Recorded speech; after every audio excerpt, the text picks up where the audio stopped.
Good morning. It is 8:07 on News Talk 1079. The Stones Automotive Group call-in text line is 208-542-1079. I'm Neil Larson, and it's Tuesday. And, I had a thought. I just tossed this Julie's way.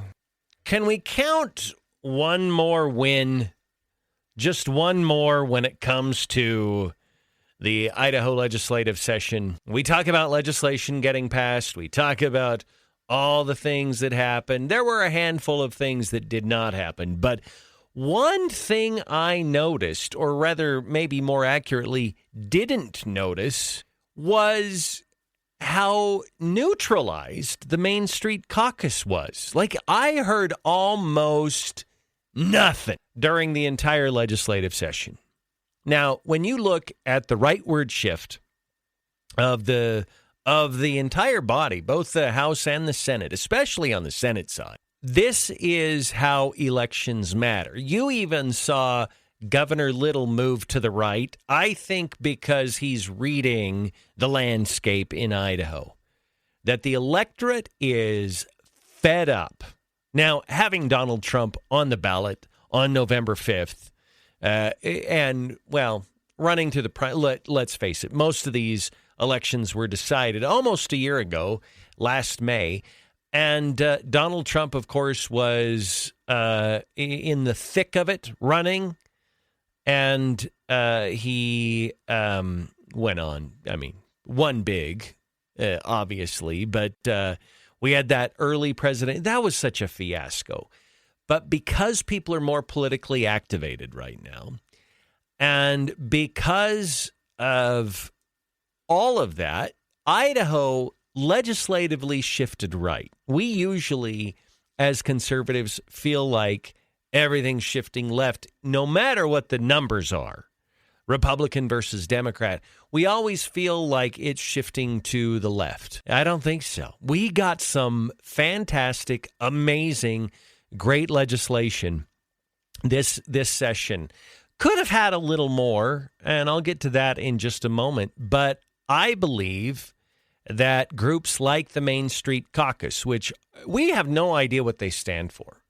They don't tell us. They don't even say when they're meeting. We don't know how they're funded. Like all of that, I think people are fed up with the shady. They're fed up with the stuff that operates with some level of obscurity. And they did not appear to be any kind of a viable force in the legislative session this time around. Now, I think the members, whoever they are, they're still there and functioning. They were probably somewhat disappointed with how things turned out, but that's good news for the rest of us. That's good news for personal freedom. That's good news for Idaho and for its economy. So, anyway, I didn't plan on talking about that at length today, and I'm not going to. But as the last few minutes unfolded, I thought, wait a minute, where was the Main Street Caucus? Like, they were kind of at it last year. They were trying to be a player, and they were sort of, but not really. And now I think it's just not a thing, almost. So we have that. We also have these protesters. Does it get more AstroTurf than what we've seen in this last?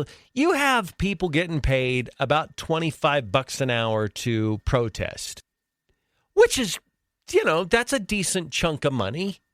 For those people, that's a chunk of money, and they go out, they spend a few hours, make maybe a couple $100 to go protest all day. And you got to understand something about this induced mass psychosis that happens. Soros has billions. He's got a kind of a bottomless pit of money. He's not an Elon Musk level billionaire, but he's got plenty of money to prime the political protest pump and get people out there and get some faux enthusiasm that seems to morph into larger enthusiasm because lemmings go running.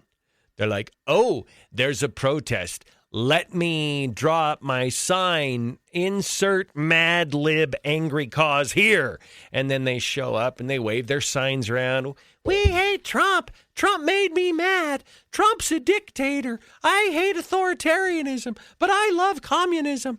And so I don't have any idea why Mickey Mouse is protesting now. But that's what they do, that they have this Trump derangement syndrome. They show up. It looks sort of like a protest, but I kind of feel like a couple of years ago, I gave a prompt to one of the AI image generators. I don't remember what it was. There's a lot of them. And I remember, I can't remember what exactly the prompt was, but it produced an image where a couple of the characters had like 7 fingers and the skin looked really close to real, but it wasn't quite real. And maybe one eye was lower than the other. I think they've got a lot of those problems worked out. But remember when the AI, a couple of years ago, the AI image generation, you looked at it and you're like, yeah, something isn't right about this.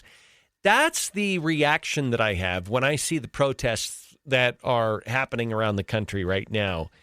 I'm like, something's off about this. And they're too something, too organized, too something. And it's AstroTurf. It is Soros money filtering its way down through these liberal groups. And they're angry and upset that Donald Trump is dismantling the leftist structure that's been put in place over the last, since Obama's years, maybe even a little before that. And Donald Trump is methodically taking it down. They can't address it overtly like that. They can't say exactly what's happening. So they have to come up with other ancillary excuses. Like authoritarianism is one of them. There's one sure way to find out what the left is engaged in. They will tell you. They will say they hate the thing that they are engaged in. Someone, a Facebook friend, posted an image. They were at the Treasure Valley AstroTurf Trump derangement syndrome support group protest. And one of the pictures had the hammer and sickle. And there was pro-communist messaging. And I saw that, and I will say in all fairness, because I do want to be fair here, I don't think the organizers of this wanted to have overt pro-communist messaging. But that's who they're attracting, because, well, birds of a feather. It's just most of them are pretty good about keeping the hammer and sickle off of their protests. They say different things, but the underlying effort is the same.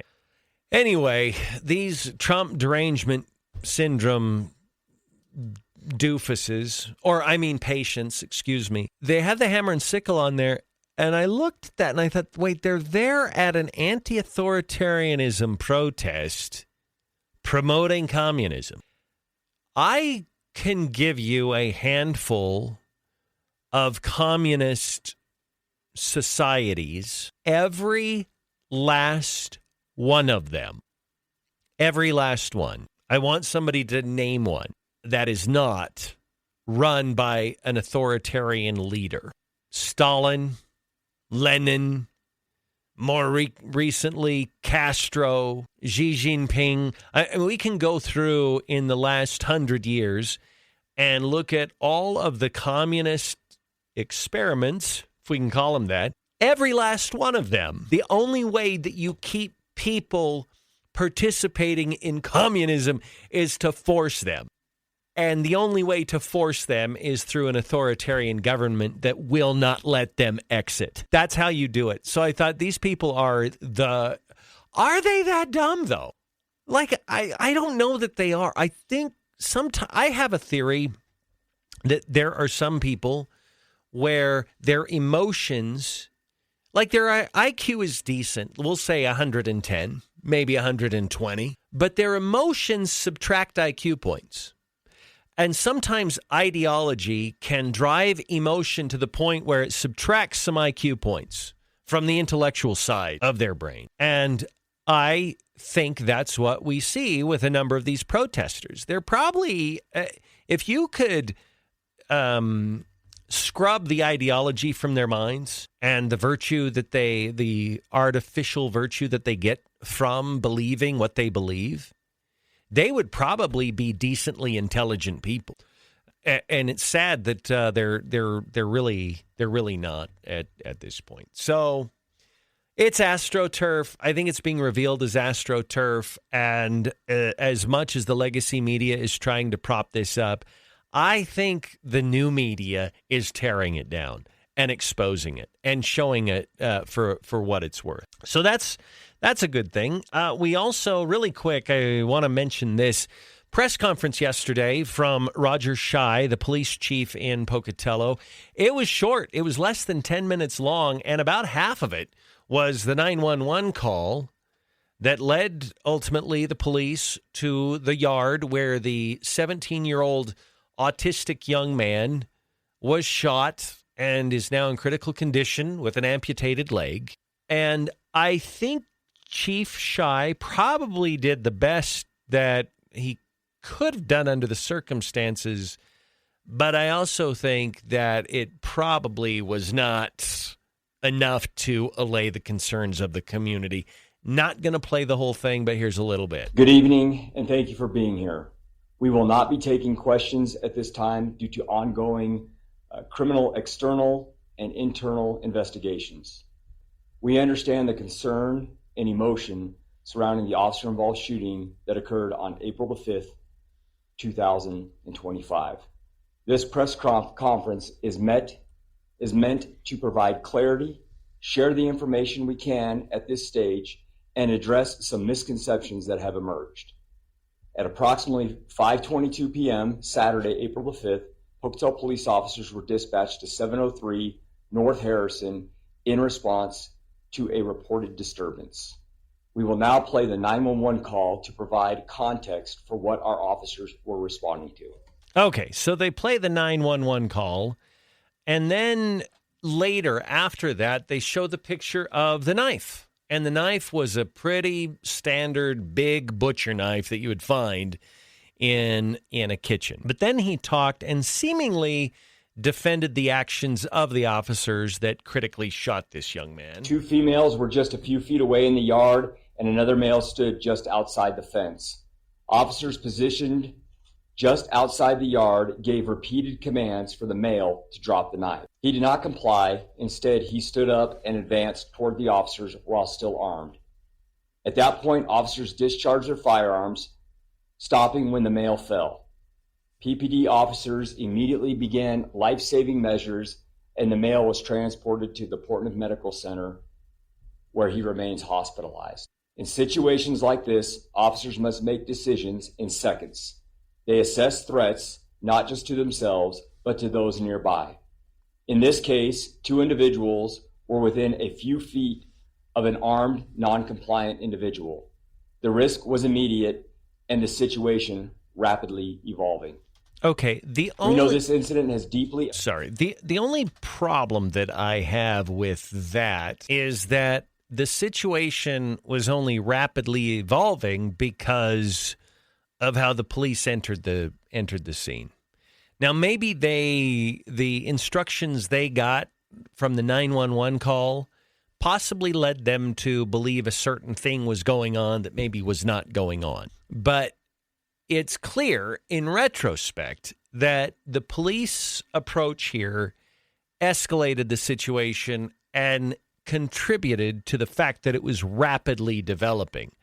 Otherwise, you had a teenager lying on the ground waving a knife around and almost in a stay away from me fashion rather than I'm going to stab you in the throat fashion.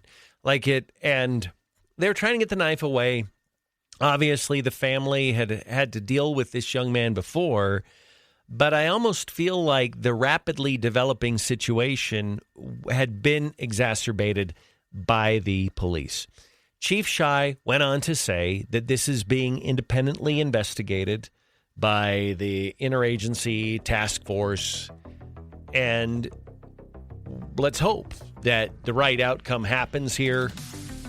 And we're going to take a break. On News Talk 107.9, just wanted to get you updated on that. We'll open up the phone lines a little bit later. 208-542-1079. That's the Stones Automotive Group call and text line. Back after this.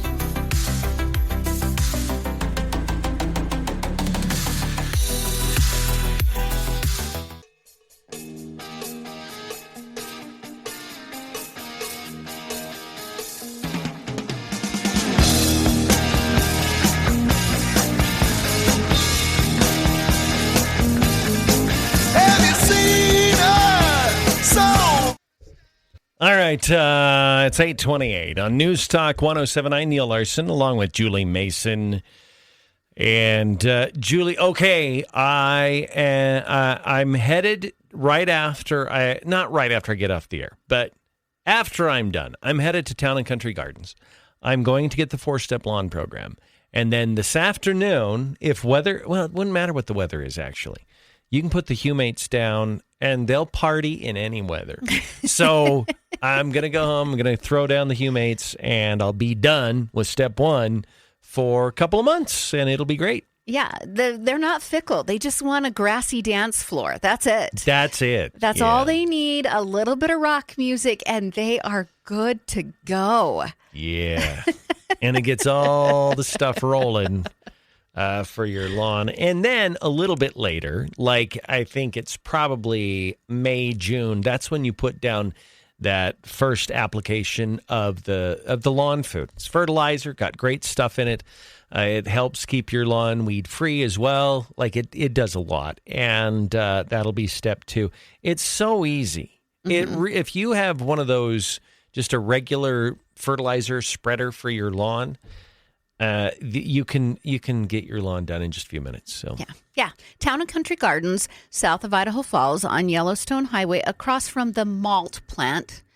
People like to correct us when we call it the beer plant because they don't make beer there. Apparently, they just get it ready for beer making. Okay. Okay. So across from the malt plant, go ask them. They have tons and tons of experts at Town and Country Gardens. They'll help you with all of your gardening and lawn needs. You know what I'm going to do? What? I'm going to start calling it the Whoppers Malted Milk Ball Plant. Well, they don't actually make malted milk balls there either. What is the malt going to make? Well, it's going to make beer eventually. Okay. Well, we had Mickey Mouse in your monologue. Who is this voice? I don't know. I'm the guy that is the word Nazi. I listen for an errant syllable, and then when I hear one, I correct you on it.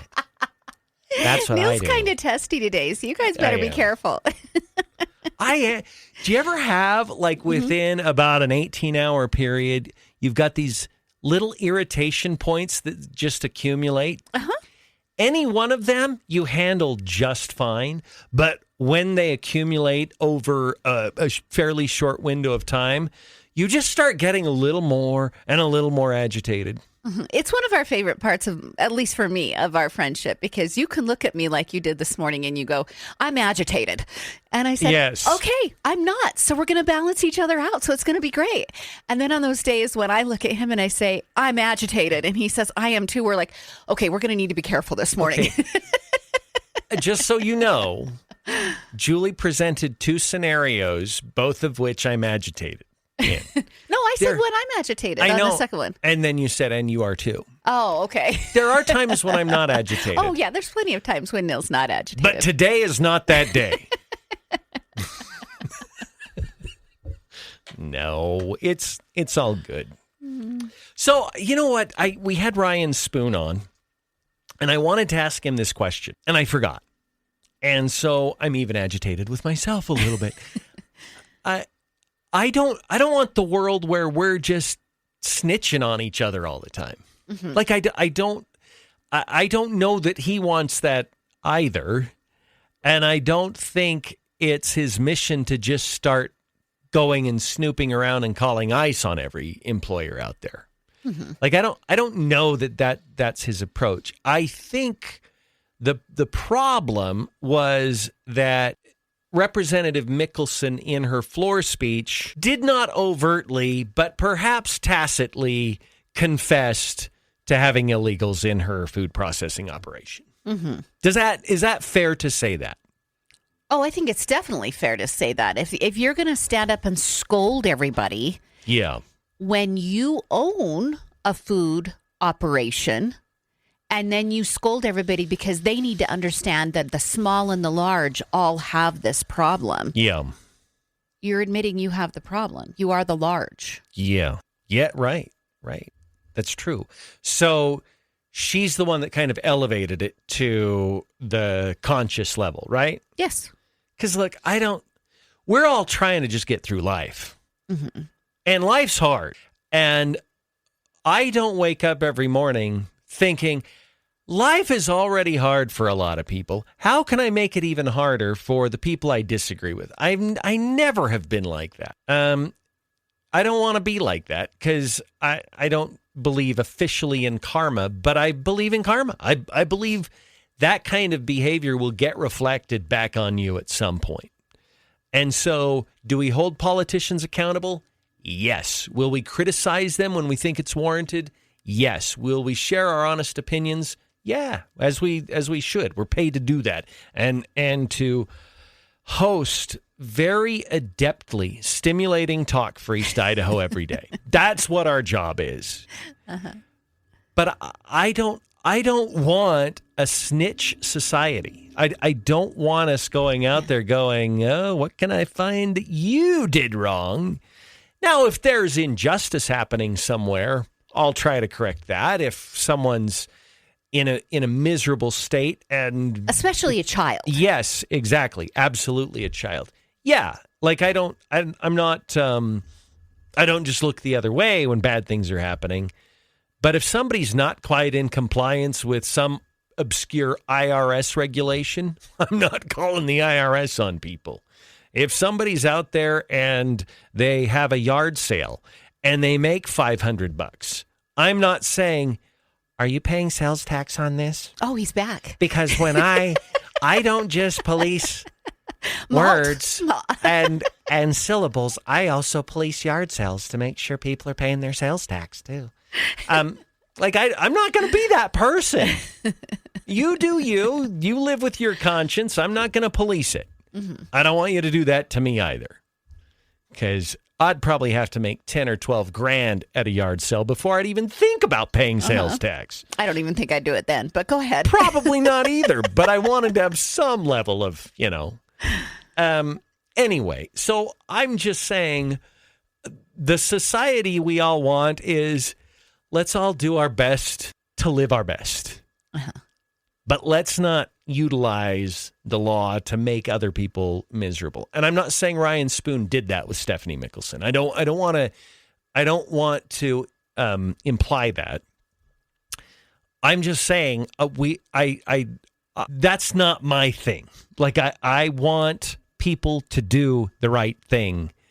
I'm not there with my finger wagging, telling them, here's what you need to do. So I have an agreement here with you, but I think there's some nuance we need to add to the argument, which is she initially stands up in a floor speech. That's by her choice. No one forced her into that. She stood up, she gave the floor speech, and tacitly admitted that she probably has illegal immigrants in her operation. Yes. Okay. Once Trump is inaugurated, Ryan Spoon calls ICE. Multiple other people called ICE on her operation, and it was reviewed. Yes. Guess where the story could have ended? Right there. Yet again, by her own volition. Yes, true. She went on a garner sympathy for myself tour. Yeah. And gave multiple interviews. She was the one who went, where's the spotlight? Because I want it on me. Where's the spotlight? Yeah. And she put it on herself again. So if she doesn't like the heat, stop putting yourself under the hot lamp. Yeah, that's true. She's pulling things into the public light. Absolutely. And you can't try to claim sympathy after you've raised the issue into the public consciousness. I will say this. I don't know if it's in our defense or not. It doesn't really matter.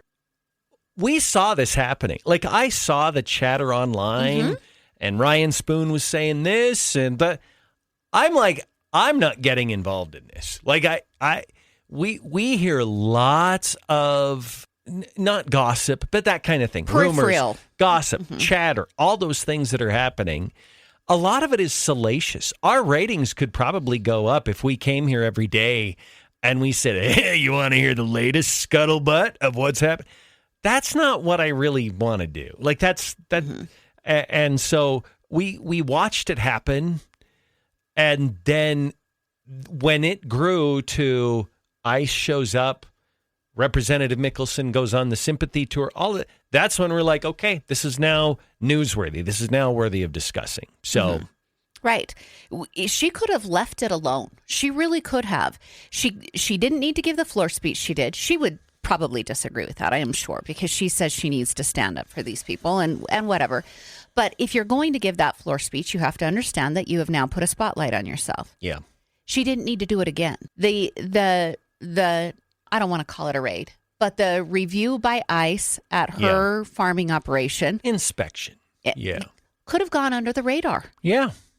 She chose to not have it go under the radar. The word you're looking for is inspection. No, and back for a third time. No, sorry. We need to name him. What's his name? I don't know. Ernie? Ernie? Well, we should name him someone we know that does the same kind of thing. I don't know, but he's back for a third. Third round. A third round. That's a really good point. Now, I don't know. Look, quite honestly, I don't want to keep talking about it either. I just had that exact thought. I'm like, this is taking up way more bandwidth. You know what I want? Well, okay, I'm just going to tell him the conversation we had over the break. I said, I'm so tired of the Bonneville County Republicans not being normal. Can we just be normal finally? Yeah. Can we be just regular, normal Republicans? Regular, normal conservatives? Yeah. Because, man, we've got some issues. We do have issues. Yeah, I know. I have all the tabs open that I can have open. I can't open another tab. I'm not opening another tab. Okay, Mr. Agitation. Let's talk about something else. What? Oh, I thought we were done. I thought you were opening another tab. I do have a bit of a bone to pick with you. Oh, what'd I do? You called me the old doofusy guy in the Progressive commercial yesterday. I did. I am not that man. Okay. No, don't say okay, boomer. Like, you didn't say boomer, but you said boomer. I did with my eyes. Yes, you did. Very vividly. So I'm just saying, no. Okay. What were you going to say? I was going to completely change the subject away from politics. Feel free. That'd be great. Because you didn't want to open another tab. No, I just closed a tab. I just got that off my chest. So okay. I can now open a new tab. All right. I sent Neal a story, and it's made some national news. They have brought back the DNA of a wolf. Yes. That is huge. This wolf is ginormous and has not been alive for something like 10,000 years. Why does this feel like a very, very, very bad idea? It's Jurassic Park. Yes, it is. And there are plans for a mammoth. Like, they want to inject the DNA of a woolly mammoth into an elephant egg, have the elephant bring it to term, and bring back the woolly mammoth. This is a little terrifying. Yeah, don't do this. Whatever you do not do this. This turns out really bad. Yeah, the dire wolf? Is that the right? I think that's what it's called. Yeah. Apparently it's ginormous, and they've got a little wolf cub. What is it called? Is it called a cub with wolves? Maybe. I don't know. I should know because I know words usually, but I don't know what a baby wolf is called. But I will look it up. I don't work at the zoo, so here's that. But a little baby wolf is alive and functioning and healthy. It's going to grow. We're not in the early stages. This company is in Texas. It's a pup, yeah. Oh, it's a pup. Okay. Yeah. So this wolf pup is healthy and going to grow. And this company is in Texas and that's all they do is bring back DNA and try to recreate these animals that are extinct. Okay, so let me ask you this question because we all can envision a Jurassic Park scenario. I find it remarkable that they're able to do this, but that's not me saying it's a good idea. However, if we're going to do it, the side rails I want on this are that they can never reproduce into the natural population. Mm-hmm. If you want to put them in a lab or in a zoo so we can all pay $50 and go look at them or whatever, okay. But whatever you do, do not let the dire wolf out to start breeding with the dog population or the canine population at large. If you're going to bring back a woolly mammoth, do not let it breed with elephants. I don't know if that would even work, but I think that the species is far enough away. Make it so that it cannot, those genetics, whatever they are that are now extinct, can't get back out. I can foresee terrible things happening from that. So is it up to the Texas legislators to come up with something now that... We have a new problem on our hands. Yeah. I think so. I mean, this company is in Texas. What if they do the Jurassic Park thing and find an island somewhere that can't be legislated? I don't know. We bomb it. I don't know. All right, we're going to take a break. Not really. All right. People don't take me literally. We'll be back. It's 8:45. We'll be back after a quick break. Hey, it's Brad from Now 105.1 and QP99. I'm in the studio here. I love our studios, by the way. Ranger Rick back there. There's Neal and Julie doing their thing. Hey, when you want to advertise on the radio, what do? You call the radio station, right? But what do you do when you want to advertise on Facebook and Instagram and Hulu and Disney Plus and Peacock and the other TV streaming services? You can kind of click around on them and make guesses or read books or take courses online on how to do that advertising. Or you could call us at the radio station. At Sandhill Media, we take care of your local radio and digital marketing. So reach out to us at sandhillmediagroup.com and we'll make sure that your message gets heard and seen wherever your customers are.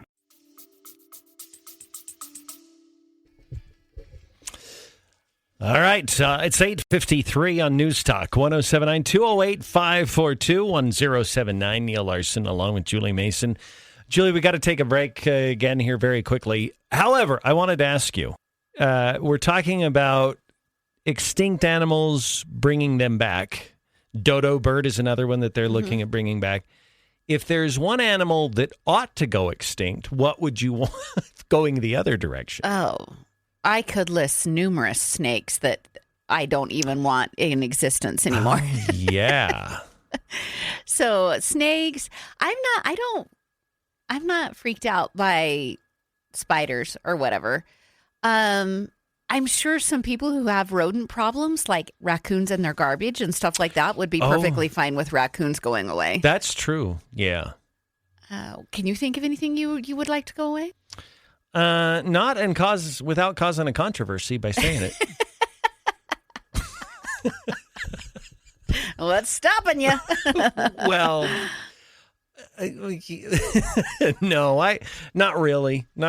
Like I would jokingly say pit bulls. That's what I was going to say. Yeah, you would like a breed of dog to go away. Yeah, I mean that was a breed of dog that they specifically bred to be vicious and to fight and to do all of that. But no, there are people that I like that have pit bulls, so I'm not going to do that to them. But I think just in general, if I had to choose an animal, maybe.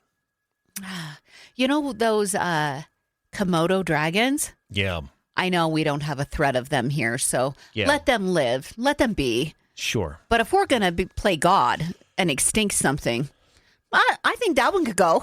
Okay, yeah. That'd be all right. What about the marmots that can be such a pest? Mm-hmm. And all right, we'll be back. It's 8:55. All right, it's 8:59. Hour 2 coming up. All right, 9:07 on News Talk 1079 208 542 1079. On this Tuesday, it's Neal Larson, Julie Mason. Would love to hear from you. And let's see, protesters getting $25 an hour. Mm-hmm. That's great. Let's listen to this this audio here. And how many hours? How much you getting an hour? 25 cents. 25, right? We're getting 25 an hour. $25. Hey, you know what? I would do some crazy for $25. Yeah, okay. So that was one bit of organic audio there, Julie. Yeah, and this isn't just a one-off. All over TikTok, you can find these people who went and got a quick payday. Like they might not have a job or whatever. Yeah. It appears also that one of the things that they have to do is in order to get paid, you have to fill out a questionnaire at the end, like 8 to 10 questions. And it's clear if you don't fill it out appropriately, you're not going to get paid. Yeah. So I don't know if they're doing that to then use as data points. I don't know. Like they're forcing you to answer a certain way so that you can get paid. And then do they collate all of that and say they did a survey and use it for data points? I have no idea. But in order to get the paycheck at the end, you fill out a survey and then they give you some sort of like Visa card, cash, I don't know, something. The bottom line here is this is just AstroTurf. This is an artificial outrage. These protests, some form of protest probably would have happened. Yes. But this organized, nationwide, all of that is just artificial. And they're not hiding that. There were interviews done that talked about the website that was created and its direct connection to George Soros and Alex Soros. And so it is completely being funded by the left. And sure, if you want to feel like that is actual emotion from people, it's not. I've always contended this whole campus infighting about Palestine and Israel is a bunch of angsty teens who don't have anything better to do with their life. And so this is where they come and show up. And they get free food because there will be pizza provided. And I might as well go hang out with some people. It's like their version of a frat party, but they're not in that club. Right. There are other things incentivizing them to be there. Yes. Yeah. Yeah, that's a really good point. They don't care about Palestine or Israel. They don't care either way. They're just showing up to go do something. I think that there's and it's not all of them, but most of them. And I think that that's the same for these protests. I also want to add, part of me is like, keep it up. This is what we've seen for the past 15 years. And honestly, that's what led to Donald Trump getting elected the first time around. The left was going crazy and taking these ridiculous positions. And the more they put it on display, the more I think average, ordinary Americans, center right and to the right, are galvanized together to stop it. Because we don't want these people in charge. Yes, I would completely agree. It does nothing but help. Republicans, it might feel uncomfortable. I admit that it makes me edgy. I don't like that this is happening in my communities. I don't like that there was a big protest in Boise over the weekend. I don't like any of it. I think it's the pain you have to endure in 2025. And if that makes you uncomfortable, then you got to figure out that you exist in 2025. Yeah, that's a good point. Let's go to the phones, 208-542-1079. Caller, how are you? Hey, I'm doing great. Good morning. How are you? Good, doing well. Good. So I took my daughter to the library. It was 2 weeks ago. We had kind of an off day, spring break. And so we went to the library, and at that precise moment, they were doing the activist stuff on the bridge. And so I took it as a good learning opportunity for my daughter, who's 5. Just to walk on that side, right, because we had to get from A to B. And what I noticed was the crowd that was there, they all had cell phones, they all had digital devices. I actually had some woman say, hey, I caught you in a picture. Is it okay that you were in the picture?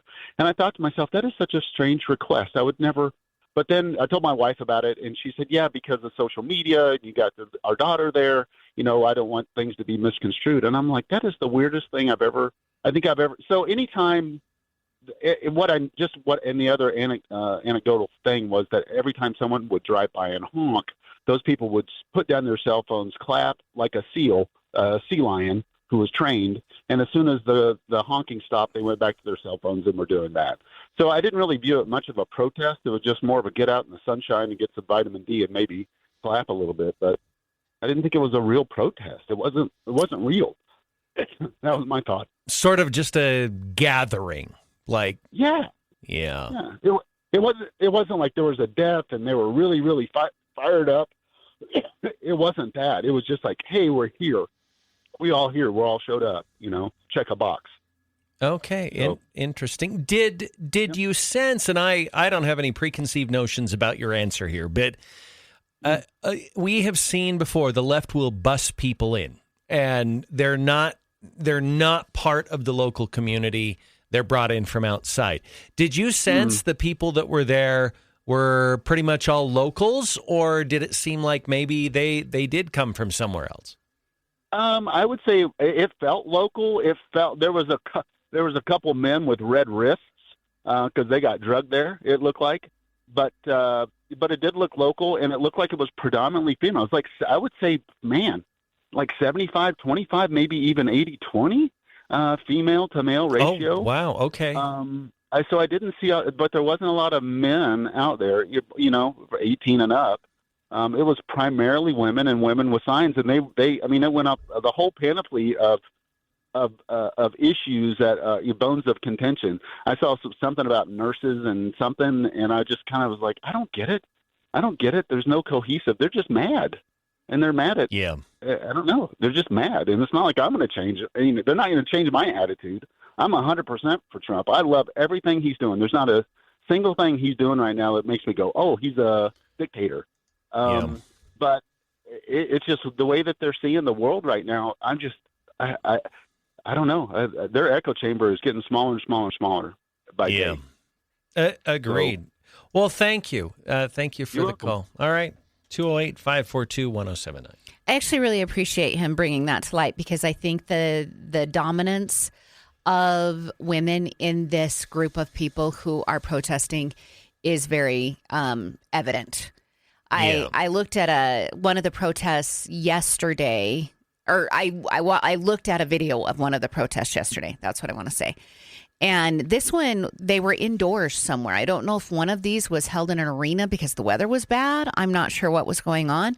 But the person who put up the video said, what do you recognize about this group of people? And they had panned the entire audience.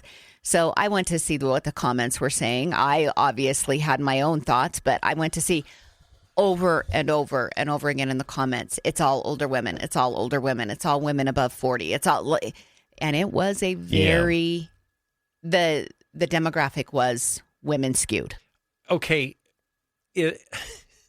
I remember, Julie, when Prop 1 was being pushed, a lot of the proponents that were gathering signatures fell into a very clear demographic. In fact, we lovingly referred to them as the Golden Girls. Mm-hmm. Is this kind of the same thing? I think there's a little bit of this going on. Mm-hmm. Okay. Yeah. And then I think that there's a portion of the men who are showing up with what we could lovingly say is the Golden Girls are there because this is their lot in life. This is the path they chose, and they've been with this woman for however many years or whatever, and they're going to support her in this. So I wouldn't say it's all, but I do believe there is a larger portion of the people. Can I ask you, why did you pause? Because I want to say it very kindly. I don't want to... I'm not here to be mean to people. I'm here to observe and report. Yeah, actually, I should probably pause more often before things come tumbling out of my mouth. But, Yeah. All right. Do you want to have this honest conversation? Sure. As a woman who's 52, yeah. I actually understand some of the things that they're frustrated about. I think this is a ludicrous way to change your life. Yeah. And a lack of emotional maturity. Okay, so let me ask you, what do you understand that they're concerned about? Like, what concerns you? What can you identify with? I would say that there's probably a portion of them that have had work experiences or life experiences where they spent a lot of their time giving and didn't get anything back in return. I think these are some moms who worked really hard in life and now their kids hate them because they didn't do a good enough job. And so they're just okay. So my follow-up would be, what does Trump have to do with that? Nothing. That's what I said. It's a lack of emotional maturity. Okay. They're just I think they're finding an outlet. They're linking their angst to something tangible, and in this case, it's Donald Trump. Yeah, they've probably had some bad life experiences. But there's no logical connection. No. It's just something. Yeah, I need to blame somebody, and that man looks like somebody good to blame. I need to hitch my anger wagon to something, and it's Donald Trump. Mm-hmm. Yeah. Okay. All right. So the reason why I asked you that question is in my somewhat logical mind, I'm trying to figure out logically, why are they showing up in big numbers? But we can't really identify what they're actually angry about. They're kind of babbling about tariffs over here. They're yakking about authoritarianism over there. But there is no cohesive thought flow here as to why they're showing up to these protests around the country. Yeah, there isn't a cohesive thought at all. And if you look at the signs, you don't even need to chat with people. If you look at the signs, you can see that there's various themes sprinkled throughout. Yeah. That's true. Yeah. Well, thank you for being a friend. You're welcome. Let's travel on down the road and back again. Your heart is pure? You're a pal and a confidant. But if you threw a party, I don't remember the rest of it. Invited everyone you knew, That's it. then you would see. The biggest gift would be from me.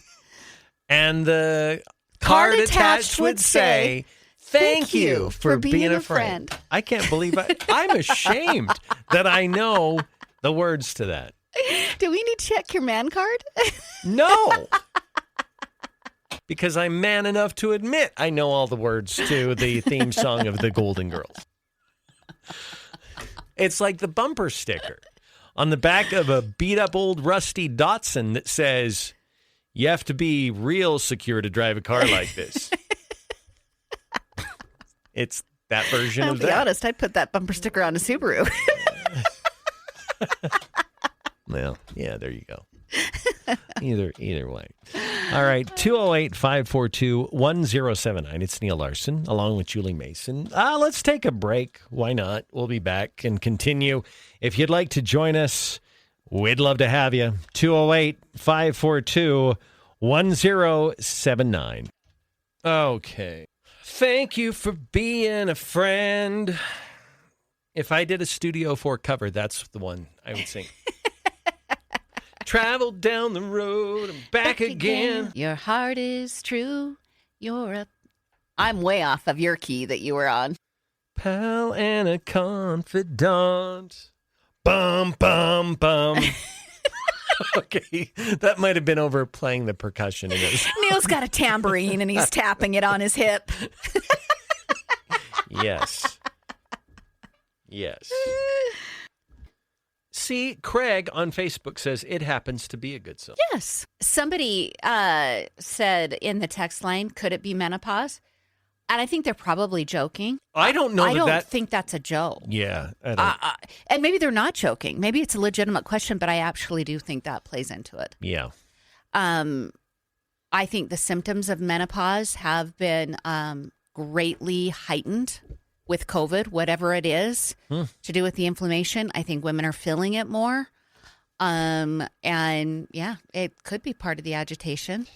Yeah. I also think when you're mixing a lot of synthetic drugs along with a process that your body is supposed to naturally be doing, you might get some unintended consequences.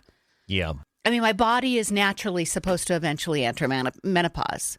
And when we interrupt that and don't let it do its thing or whatever, do we know how that's going to play out?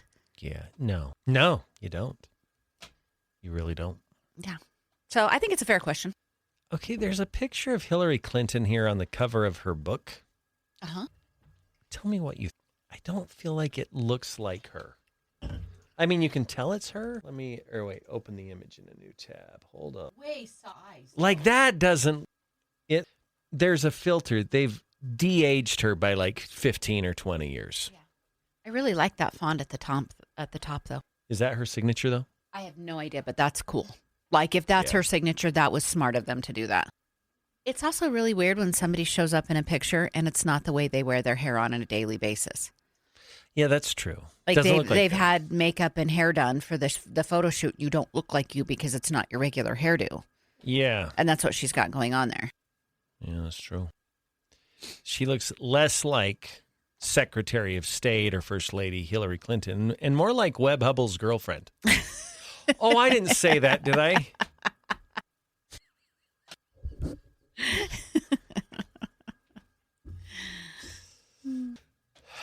Okay. 9:24 on News Talk 1079. It's Neal Larson and Julie Mason. And if you'd like to reach us on the Stones Automotive Group call and text line, that number's 208-542-1079. All right, Julie. As people would... Oh, that is the wrong thing. Okay, here we go. New ad is out targeting Senator Jim Guthrie. Listen to this. They call it the Pocatello Purgatory. It's Senate Chairman Jim Guthrie's drawer, where pro-gun, pro-life, anti-teacher union bills go to die. They get to Guthrie's desk, then he locks them away. No hearings, no votes. It all stops with him. Over 20 years in politics, and this so-called conservative keeps killing conservative bills. So who's pulling his strings? Who's he really working for? Idaho taxpayers deserve answers. Thoughts? I have lots of thoughts. I have questions mostly. How often is this playing? And what group of people are they targeting? I would love to know what research they have and who they think his voters are and who are they targeting. So that would be important to me. Also, why now? It's not an election year. Yeah. So are they prepping the stage and are they okay spending the money now? It's a group called Institute for Education Reform. So I'm thinking it's a conservative group there. And I don't know. Because I had the same thought as you. This is not the political season. And it almost feels like you're throwing good money after bad to air an ad like this when there's not an election anytime soon. Yeah, and when did they begin airing it? Just because I stumbled across this last night, sent it to you, and when did they begin airing it? Because if you were trying to put pressure on Guthrie to take these bills out of the drawer and had them heard in committee, well, they sine died last week. So they entered sine die last week. So it's a little late. Well, did they run it? I mean, we haven't seen it. Is it possible they ran it and it's just sort of making it to X? It's finally getting here. Sure, maybe. So their website is reformeducation.us. And they're clear. They do have a Twitter or X account. But I will say this, it's a well done ad. Yeah, I think so too. Yeah. If you see the visual, like it shows them putting a bill in a drawer on the top of the desk where the drawer is. There's a picture of Senator Guthrie. Now, I'm sure that they do this perhaps for a number of lawmakers around the country. But yeah, this is, and maybe, you know what, maybe they're just getting an early start. Maybe they're crafting a narrative and they want to shift gears. Yeah, and cement it. Just keep running it and keep running it and keep running it until... You know, we talk about the legislative session, and there's been a lot of celebrating over this legislative session over what they've produced. But are there discussions that need to be had about process? Because it really is frustrating to see these bills go into a drawer, not get taken up by the other chamber. And it happens on the House side, too. It's not just one side, although Senator Guthrie's fairly prolific at this. I don't know what rules you implement. because when you're the chair of a committee, you're the chair of the committee. So you don't want to dictate to them too much here. But at the same time, when there's a bill that passes overwhelmingly with lots of enthusiasm on one side, how do you force the issue on the other? I don't know how you force the issue with Senator Guthrie. I will say I felt a difference, and I believe the lawmakers that we have interviewed felt a difference in the leadership of both chambers. That Mike Moyle and Kelly Anthon were different leaders this legislative session. That's much more true. active, much more insistent. Yeah. With the lawmakers that we get conservative policy accomplished. And I like that pressure is going to filter down to Senator Guthrie. Yes. I do too. Should there be an emergency mechanism to force a bill? For instance, like we have a veto override. Mm-hmm. Like you don't really want to necessarily get to that point because you're overriding a decision that's made before. However, I think there's a place for these mechanisms, and sometimes I wonder when you look at here's what I think we should look at. When you look at the nature of the bills being put in the drawer, if they're likely to pass, but the chair as just a general member is not likely to vote for it, that's when you have to start looking at it. There are issues where maybe the bill got through the other chamber, but there's not enough time for them to fully go through it on the other. There may be very good and defensible reasons why a chair would put a bill in a drawer. Mm-hmm. But I do think sometimes there's philosophical and ideological reasons. They know it's likely to pass committee and then pass the chamber. And so they hold it up. They have the power to do that. I don't believe that's right, but I'm not quite sure what the right mechanism is because you want them to feel like they do have control of their committee. I don't know. I would ask, would it be interesting to you to do an anonymous straw poll of all of the legislators and ask them how they feel about this and if this needs to be changed or addressed in some way? Because just because I'm frustrated it's in the drawer and you're frustrated in the drawer, maybe they understand the process and realize that sometimes they get really crappy bills and they just need to go there to die. Maybe. And maybe that ebbs and flows from session because maybe you have some very talented lawmakers who are good Mm-hmm. at crafting these bills. And maybe some years the stuff that you receive is not so great. I think sometimes, and I've actually heard this, I've talked to sort of off-the-record conversations, but you have chairs that do not want to put their members during an election year in a difficult situation, like having to vote on something that's going to imperil their reelection chances. And so they'll save their membership from having to deal with the fallout of voting one way or the other on the bill. And they're protecting the party. They're protecting the majority. They're in their minds, they're justifying not putting that forward, which I get it. I'm not sure I really like that idea, but maybe it should just be a simple rule. If any bill passes one chamber by more than 3/4, like more than 75%, the other chamber has to take it up. It has to be heard and debated in committee. That seems less intrusive. Yeah. Yeah, that seems reflective of the combination of the two chambers. So that one's less. Yeah, I can understand that one could work. Mm-hmm. Yeah, I don't know. This is one of those things where I have a hard time telling the lawmakers who go over there and spend nearly 4 months, day in, day out, and some of them work 12 and 13-hour days. Some of them don't. And you should be frustrated with the ones who show up for just a few hours and aren't giving that much. Yeah. But I fear that I can't tell them how to handle the processes if I'm not there in the trenches with them. So that's why I think it would be interesting to know how they feel about it and if that would disrupt the flow of effectively getting work done. See, not me. I will armchair quarterback all day long.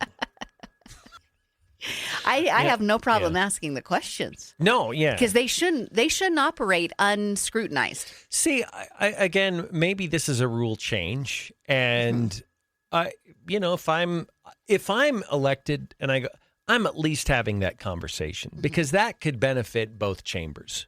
Yeah. I'm sure the Senate's frustrated when they get a bill passed. It takes an awful lot of work to get a bill through. Oh, the amount of work they put in on the off season. Yes.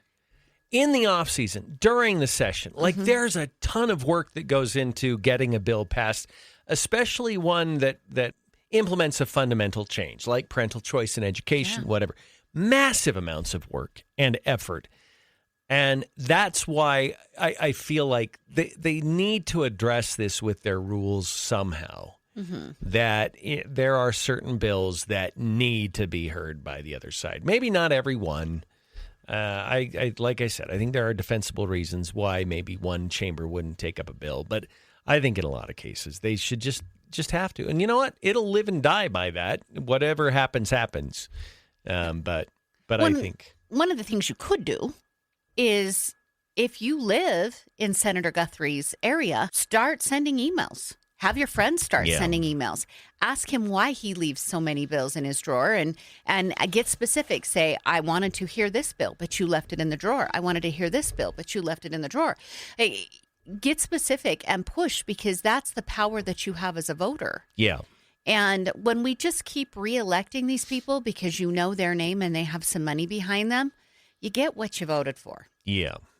Yeah, it's true. I think another reason, and I would say this in sort of in Senator Guthrie's behalf, he chairs the State Affairs Committee. An awful lot of legislation goes through that. So it's more likely that he's going to have more bills that would be put in a drawer simply because of the volume of legislation that goes through. Yeah. Yeah. But if that's the case and it is really legitimate, the ones he's put in the drawer, it shouldn't be a problem for him to explain that. Yeah, I would agree. Yeah. I would agree. All right, 9:36, News Talk 1079. Gonna bust away for just a minute here, and when we get back, we'll continue. If you'd like to reach us, 208-542-1079. You know how when I have, like my blood pressure goes up, I have spots in my eyes? Yeah. In my vision, I can't see your face right now. Like I can't make out your left eye. It is all like cloudy? Fuzzy and muddled. Really? Yeah, I can see much better on the right eye, but no, your right eye, my left side. So I can see your right. I can't see your right eye. Yeah, it's your left eye that I can see. So you see this one? Uh-huh. Okay. Yeah. Is it one of those migraines where one of the field of vision starts to get weird? I don't know what I don't know if I've ever had a migraine. So if I move like this, is it just... No, when you move, that side of your face still stays, because my eyes move with you, and that side is fuzzy. Okay. Yeah, I don't know what's going on. Close one eye. Yeah, I can see way better out of this eye. Okay, so you can see both eyes out of that eye. Mm-hmm. This has been the weirdest, the weirdest conversation ever. But okay, weird. No, it hasn't. Think back about the conversation. No, it hasn't. Oh no, that's true. There have been weirder conversations, huh? I don't know what's going on. Maybe the level. We shall see. I don't have a headache, so I don't know what's going on there. Huh. Have you checked your blood pressure lately? No, but it shouldn't be up. I have felt really good. Yeah. How long has it been since you've had this phenomenon to this degree? Oh, a minute. Each time I was pregnant, I probably shouldn't have been driving. It was all the time. Like it was a far more often that I had a clear day than an obstructed day. That's how high my blood pressure was. Yeah, I probably shouldn't have been driving. I took off the mirror of one of my cars because I couldn't see what I was backing up, and I the mirror tagged on something and ripped off.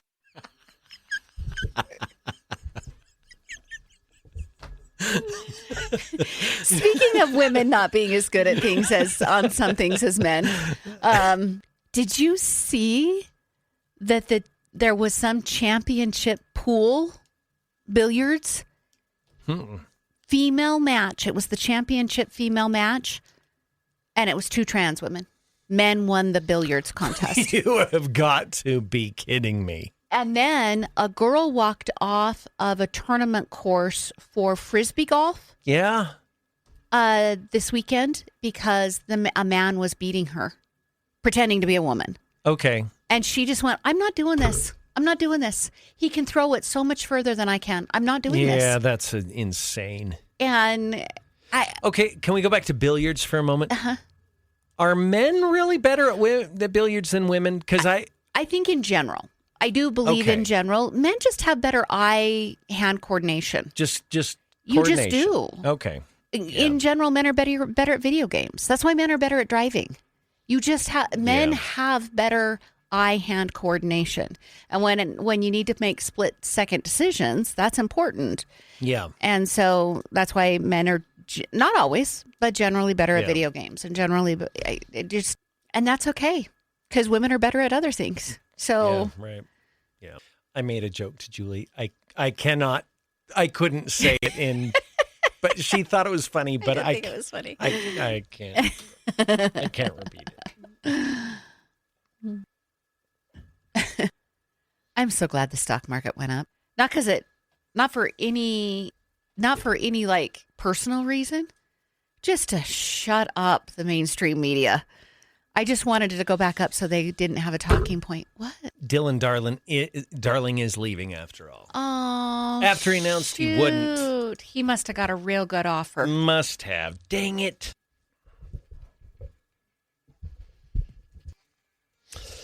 Well, this is a bummer, Julie. I just saw the Idaho State Journal post that Dylan Darling, who just days ago, he's our star point guard, and was the Big Sky Conference MVP this season, was staying. He's actually leaving after all. Several media outlets report that Dylan Darling's intention to enter the transfer portal on Monday, or that is his intention. The Journal was not able to reach the redshirt sophomore to confirm his intentions, but ISU sources did confirm he has requested to be placed in the portal.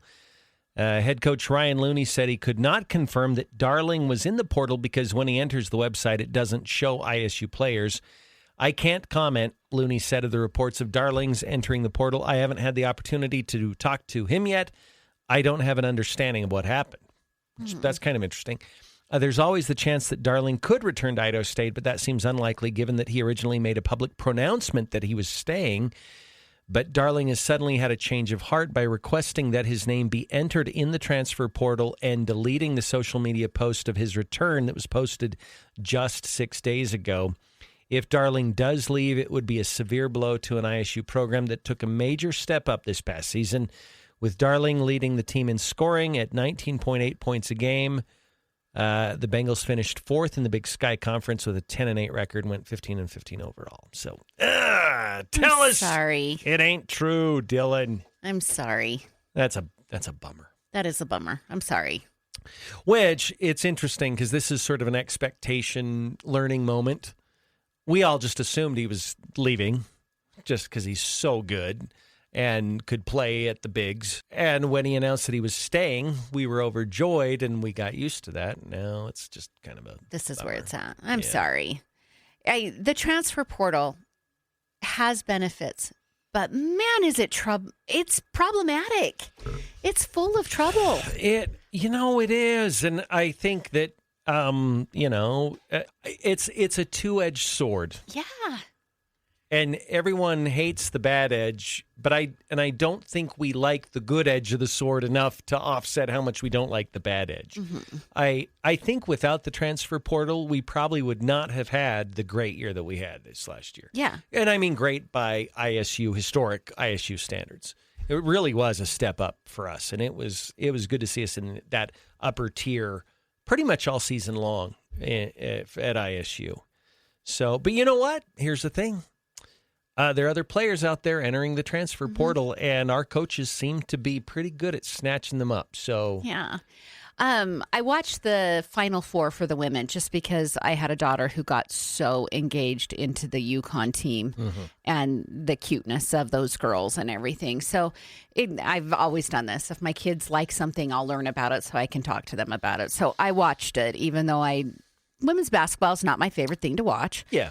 And it was interesting. There was a high-profile player for South Carolina who had worn 3 major university jerseys in her college career. I saw this meme. Yes, and South Carolina was her last one. And that feels, for somebody our age who we saw players just become so engulfed in their university, bleed the color of their university. And now it's just it's a means to an end for me, so I don't care.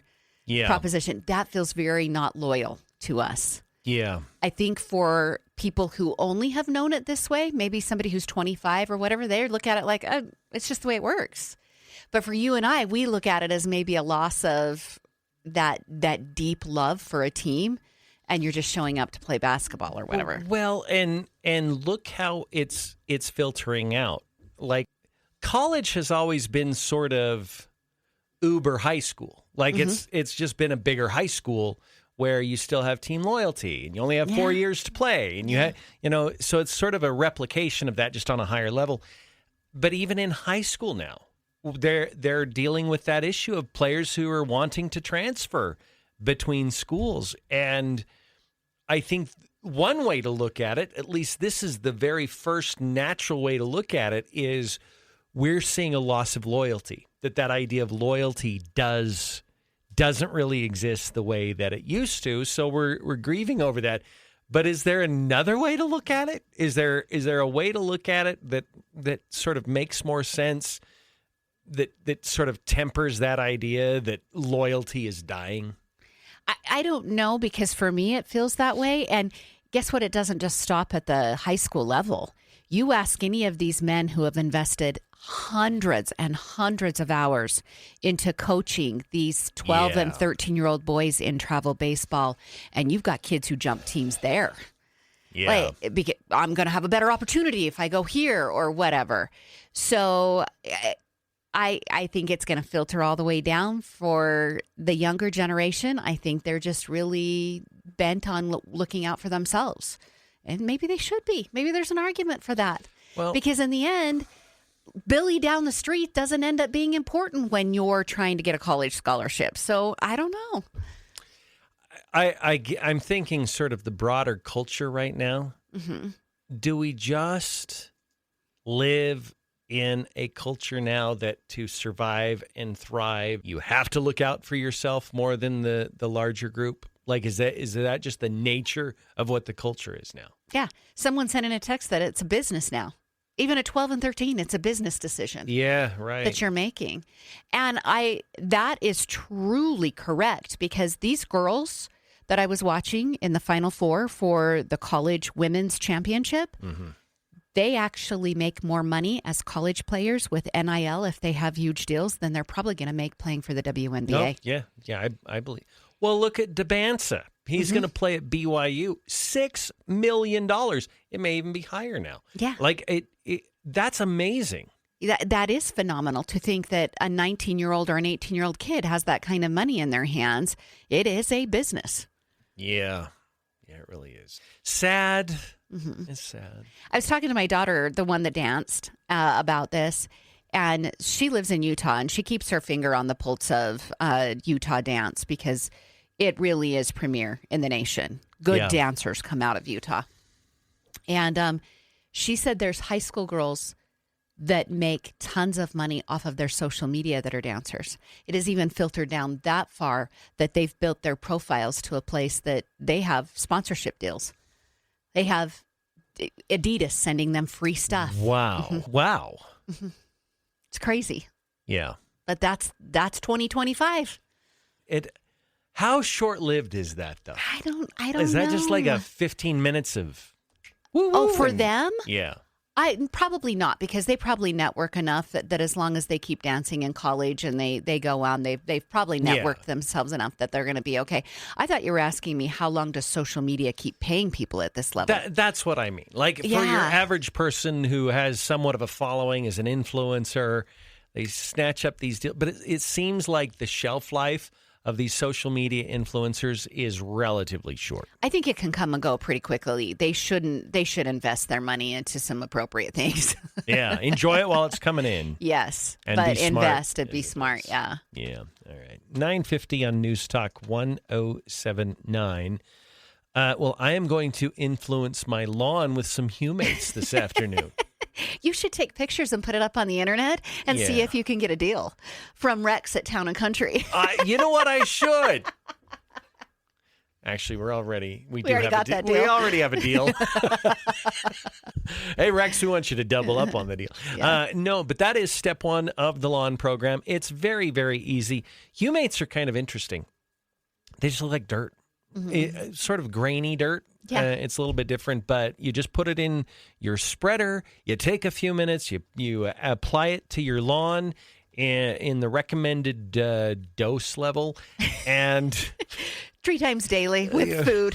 Right. And 8 ounces of water. whatever that word should be for lawns. Anyway, then there's 3 more steps that you'll apply later in the summer and into the fall and right before winter.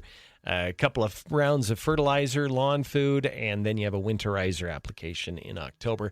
But it's so easy. It answers all the questions you're trying to answer or find the answer to by going to YouTube, by hearing what some schmo said down the street about whatever.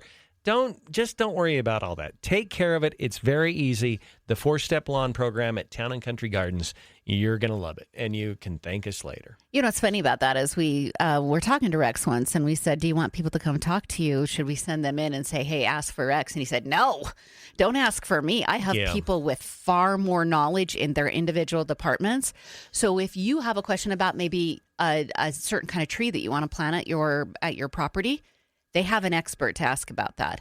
If you're really concerned about your lawn and maybe it gets too much sun or not enough sun or it's all shaded, they have experts who are going to help you with that. So we obviously recommend the 4-step lawn program, but each lawn is different. And if you have questions, make sure you ask.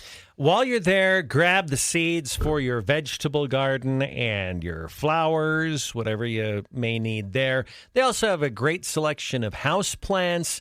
A lot of activity happening, and you can find it all at Town and Country Gardens, south of Idaho Falls on the Yellowstone Highway, across from the malt plant. We'll be back after this. Okay, the squiggly lines have now moved down here, so I can see both of your eyes. I can't see the bottom of your shirt. You're having one of those migraines. Is that what it is? Yeah, and it does it look like it's almost digitized? Yes, like it's, everything. That's a migraine. But my head isn't hurting at all. They're harmless. Your head doesn't hurt. And I can't remember what they're called. There's a name, but in almost all cases, it's harmless. It'll last, usually for me, it lasts 45 minutes or so, between half an hour to an hour. Yeah. Then it goes away. If I look down, I can see your shirt, but looking straight at you, all of this is all fuzzy down here. Yeah. And it almost looks like neon-ish. I don't know what's going on. But you've had these before. Oh, yeah. But only when you're pregnant? Like it's been that long? When I'm pregnant, it covers most of my vision. Like the whole vision is squiggly. Yeah. I think it's an ocular migraine. Okay. Ocular migraine. Can I do something? Can I make it go away? No, I don't think so. I think you just wait it out. And it'll self-resolve. You'll be all right. All right. It is weird, though. I bet once every 2 or 3 years I get one, and it's weird. The first time I got one was probably 5 years ago. Mm-hmm. I was sure I had brain cancer, and I was going to die. And then I did research, and I'm like, oh, no, these aren't that big. Now, if it lasts a long time, if it lasts more than 4 hours, go see your doctor. But, no. But if it does, I would say. You know what's funny is my one and only prescription that I take is a little blue pill. You've seen me take that. Yeah. Yeah, right. Yeah, it's not for any health reason or anything. I take a prescription that is actually for men. Yeah. Who have prostate cancer. But the side effect for women, if they take the prescription, is their hair grows in thicker. Okay. So that's why it's harmless to any. The only harm it causes to women is if they're still trying to birth babies, and you're recommended not to do it because it might alter the fetus. But and does it help? I believe it totally helps. Yeah, good. That's good. Mm-hmm. Yeah. But it is a little blue pill associated with men. It's not that blue pill. Yeah. That was a great game last night. And I'm sad for you that Houston didn't win. Yeah. I wasn't invested in them, so it's okay. Yeah. It's fine. I wasn't invested. I was more sad that Duke lost because I just really like the grit that those boys play with. Yeah. But they've got great careers coming up, so they're going to be fine. They do. Yeah, they'll be all right. They're going to be fine. I was just watching that. Did you see the news report on there about the Oculus and how it's helping kids become less obese? No. Because they have to get off the couch and they move their arms. Oh, nice. Yeah. Good. In that Duke game, they reported, I think it was in the pregame, that the kid whose last name looks like Knipple. Yeah. And they pronounce it that way, but he actually has a super viral TikTok video that says his name is Nipple. Oh, okay. Yeah. So whatever. I don't know what it is. But he has parents who played college ball. Yeah. And he wasn't interested in basketball. And his mom was like, nope, he's got the DNA. This is not happening. So she bought him Wii basketball. Yeah. And she made him play it. And that's how he fell in love with the game. Seriously? Mm-hmm. Yeah. I remember when the Wii came out, that was the whole point of it, was to get kids active again. Yeah, get him off the... Yeah. Guess what just cleared up down here? It is not near as fuzzy. Okay, good. It's waning. Okay. Yeah. All right. I'll take it. It's going to be all right. Okay. Ooh. What? Somebody sent a text that said, okay, it's the beer malt plant.